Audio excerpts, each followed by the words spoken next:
I feel like I'm going to cry. Gianni, please, I didn't mean to. I'm sorry, I'm so sorry. Did you like it? Yes, I liked it, but it's not important, really. Sorry. Now let's see if you like this too. He pulls down his zipper with a determined gesture and turns me brutally onto my stomach, pulling down my boxers. He sneers. It burns a little, but you like it, you'll see. And you already know, I'm not the first for you. My heart is bursting. No, Gianni, I have never allowed anyone to rape me. I hate violence. Oh, so it would be the first time? What an honor.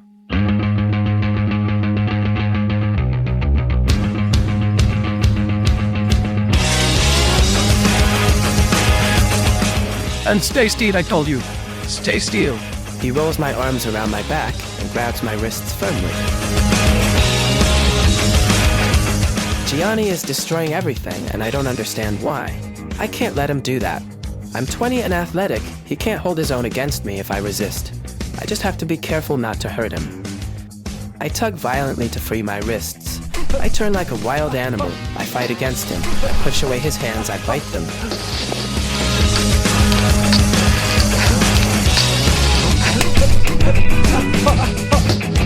I'm amazed by his physical strength. Despite his age and his slender physique, I struggle to keep him at bay.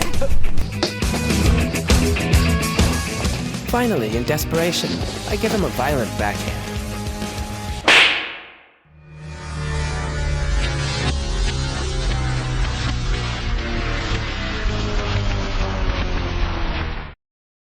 Gianni, stunned, stops suddenly, panting. A trickle of blood is running down his left cheek. My slap has broken one of the arms of his glasses, hurting his cheekbone. I bring my hands to my face, gripped by anguish, and jump to my feet. Oh God, Gianni, I'm sorry I hurt you. Wait, I'm going to the bathroom to get some hydrogen peroxide and a Band-Aid. I run to the bathroom and go back to the bedroom. Gianni is still there, motionless, kneeling on the bed, his broken glasses dangling from one ear, and the blood mixes with tears that run silently down his face. With shaking hands, I take off his glasses and place them on the nightstand. I pour some hydrogen peroxide on a cotton ball and gently dab his cheekbone. Fortunately, the wound is only superficial. I broke your glasses, I say mortified, while I apply the plaster. It doesn't matter. He replies tonelessly, without expression. I have a couple in reserve. Once the dressing is finished, I sit on a chair in front of the bed, overwhelmed by an unspeakable sorrow for that face that has suddenly aged 10 years, devastated by an inner suffering that cannot be expressed. The tears continue to flow by themselves, without sobs, as if he does not notice. He is in a state of absolute catatonia. Gianni, look at me, I tell him softly. He looks at me strangely, as if he was struggling to recognize me. Emmanuel. Emmanuel. Gianni, I answer. Emmanuel. What did I do to you? Nothing, fortunately. We just fought a little, like two cats. He smiles palely. Like two cats. Two cats in love. And who won? Well, me, of course. I was the biggest and strongest. How beautiful. He whispers. And from that comment, I understand that he lived that experience in a trance, without realizing what he was doing. But he must realize it was too serious. I decide to throw my heart over the hedge.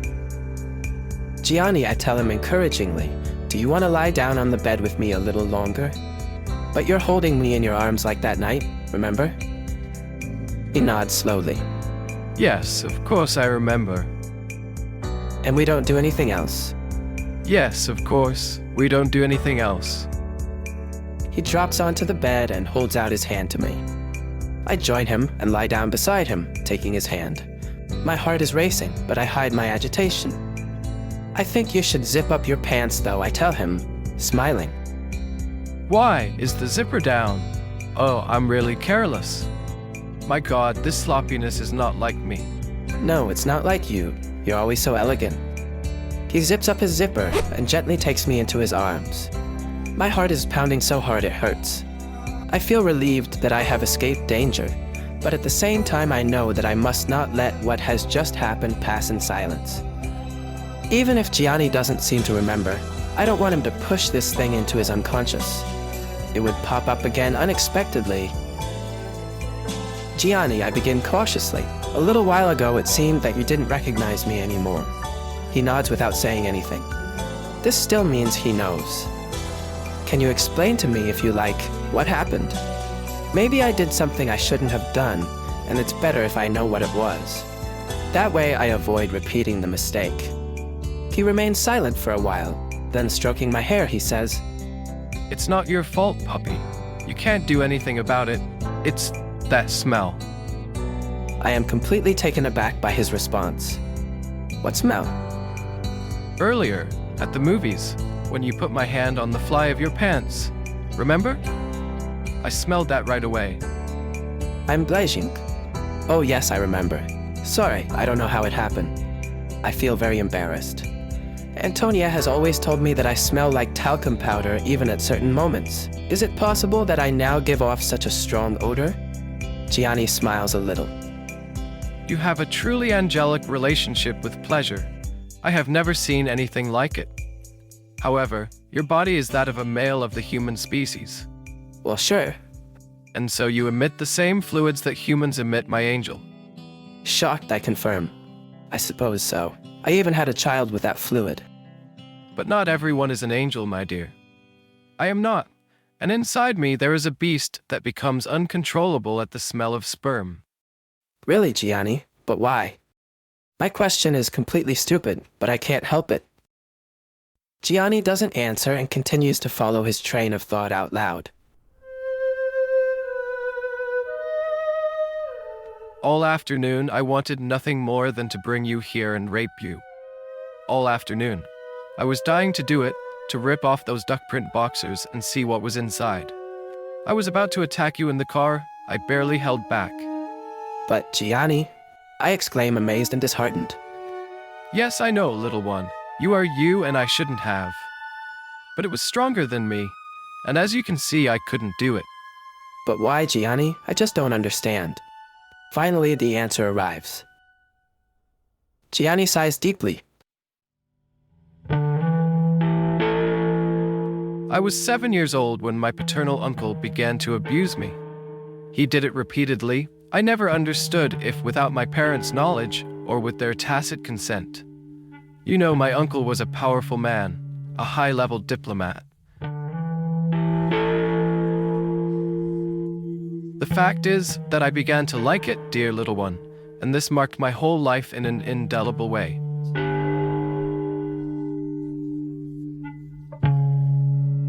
Deeply affected by his words, I say nothing. I know the speech is not finished. In fact, he continues.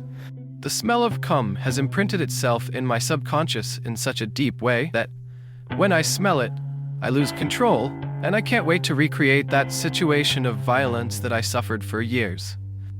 With boys, I am brutal and violent, my darling. Yes, I've noticed a little. But with Massimiliano, it will be different, I hope. Not too much. Even between me and Massimiliano, the relationship has always been rather violent. You see, I like violence. I swallow with difficulty, struggling to imagine a situation that is inconceivable to me. I detest violence in all its forms. The only exception is you, my angel, because I love you, and because you are so naive and candid. Gianni, you overestimate me. I think I've already told you that I've had some very hard experiences in the past. Yes, but they didn't penetrate you. You are immaculate inside. I, on the other hand, am marked forever. As soon as I smelled that odor on you, you saw it, I lost control. I had the same reaction as a tiger when it smells the odor of blood. I remain silent for a minute, then I say, I think I understand the problem, Gianni. You need a relationship that makes you feel like a child again. Let's say when you were less than 7 years old, and makes you feel clean. He nods with difficulty. Yes, that's right. Only when I go back to my early childhood can I feel clean. And that's why you like a fool like me so much. Because with me, you become a child again. Yes, a little bit, but it's not just that. We remain embraced for a few minutes without saying anything else. But I know that Gianni is about to tell me something, and I already know what.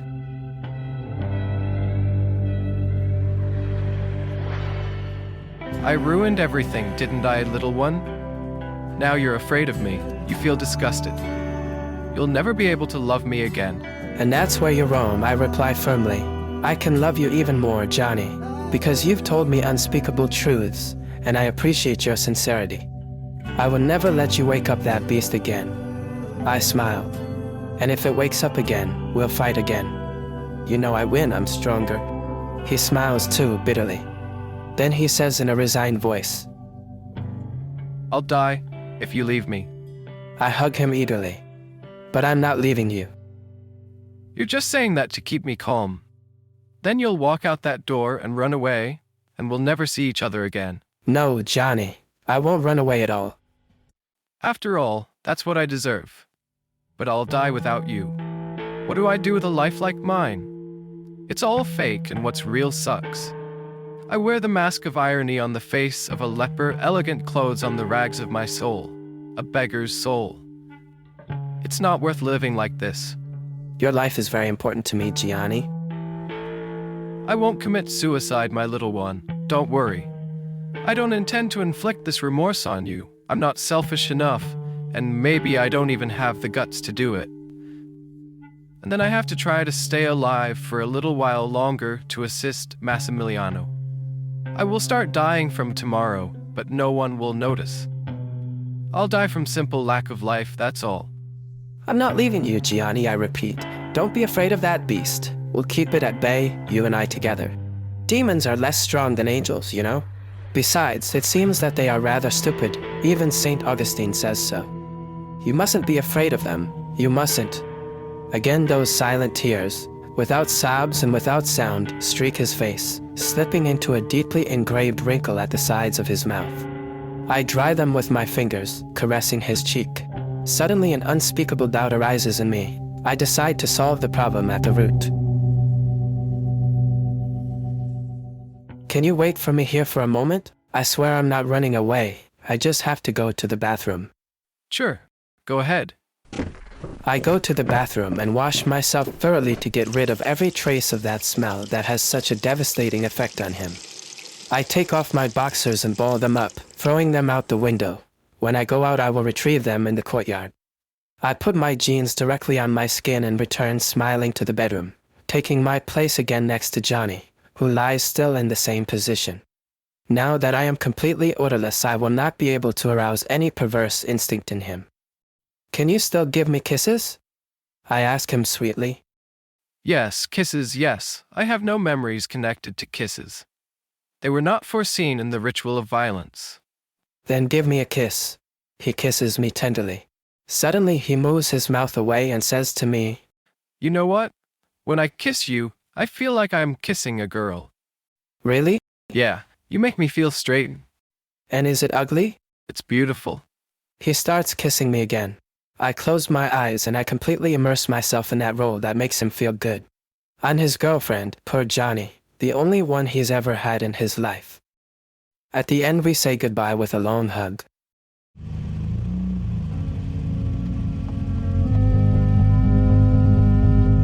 As I drive home, I realize that I am deeply troubled. The discovery of that doppelganger, of that frightening face behind the velvet mask, has shocked me. There is no point in denying it. At the same time, my affection for Gianni has further strengthened. I will have to be a man, in the true and full sense of the word, to help him face that frightening double of his. Unfortunately, my hope of being able to be myself in sex with him, of showing him that something beautiful that I think I have in those moments, has faded. I fear that I will once again be forced into a chastity that is becoming the norm for me. I will have to settle for kisses, which are a wonderful means of communication anyway. I will have to resist the temptation to return to Antonia's bed or to do other stupid things of that kind. Above all, knowing that in the meantime he is sleeping with Massimiliano, and who knows who else, if his demon takes over. A truly mortifying situation. but I want to do it. I have to do it. That face devastated by suffering, aged shocked, with that trickle of blood and tears running down one cheek. That, "I will die if you leave me," said in a calm and resigned tone of voice, have marked my mind and heart with an indelible mark. I will do it, I am sure of it, because love gives strength and courage, as Plato says. At this point I am certain that my love for him is no longer, or is not just, a mirror effect. I really love him, with all his fragilities and weaknesses. This thought suddenly calms the storm that agitates my soul, bringing a great calm to it. I turn on the stereo and start listening to some music, without thinking about anything else.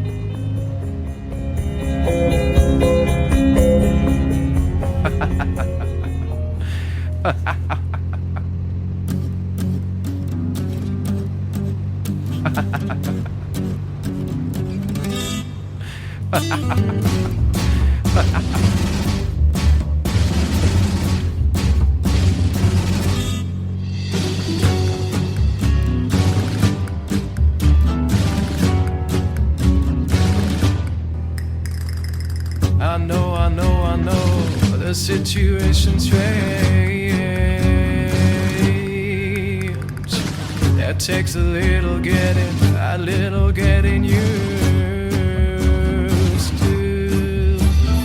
Love me, love me, love me, love me, love me, love me, love me, love me, love me, love me, love me, love me more than you possibly can. It's not that complicated, no matter what they say. You'll never meet another me. It's not that difficult to get your head around. You'll never meet another me. You'll never, never, ever, never, ever meet another me.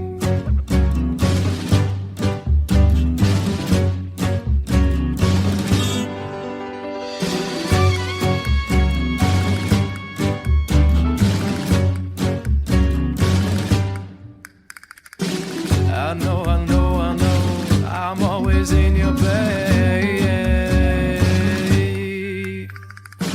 But don't you see, my dear, I am your doppelganger. I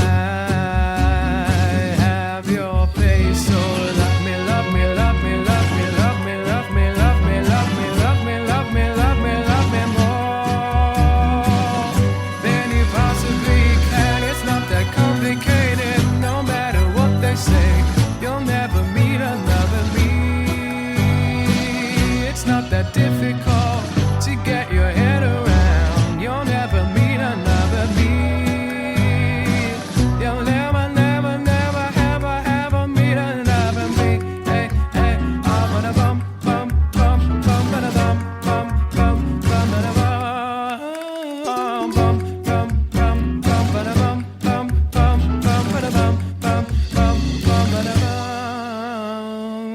it's not that complicated, no matter what they say. I'll never meet another you. It's not that difficult to get my head around. I'll never meet another you.